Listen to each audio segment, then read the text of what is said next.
Case in most medical emergencies, time is of the essence. That's especially true during a heart attack or a stroke. And of course, starting treatment quickly can mean the difference between life and death. Link News Health and Medical reporter Amy Osher explains it all starts with a diagnosis. Most people recognize the signs of a stroke, including weakness on one side of the body and slurred speech. That's what this woman experienced when she was rushed to NCH. But it turns out she wasn't having a stroke. It was much worse.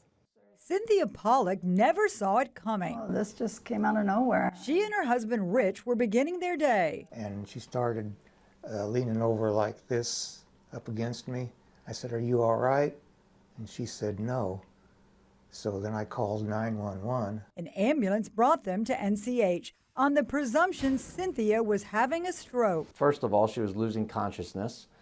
She was also having difficulty moving one arm and one leg. She was having difficulty speaking. But CT scans showed it was another issue altogether. And then the final diagnosis showed this aortic dissection. Simply put, there was a tear inside her heart. In Cynthia's situation, that dissection, or the splitting of the walls of the aorta, went up into the arch. Often deadly, the tear sends blood flowing in ways it shouldn't. It can go into the aortic valve that separates the heart from the rest of the body, and that is lethal. It can go into the coronary arteries, the arteries that supply the heart muscle. It can cause a heart attack, and that can also be fatal. And then it can also go up into the brain and cause these stroke-like symptoms. Cynthia underwent a major and complex surgery. We have to do something in dissection that's fairly unique, and that's when you have to cool the body down very, very cold so that you can repair the part of the aorta that has those blood vessels going up to the brain. They replaced a heart valve and rebuilt part of her artery. Seeing her today, you might never guess what she went through. It's really a fairly remarkable recovery. I mean,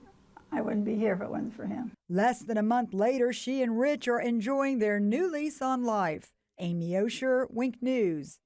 Now, there are no warning signs for something like this. Smoking and high blood pressure are risk factors, but many times a dissection is brought on by a small aneurysm in the heart.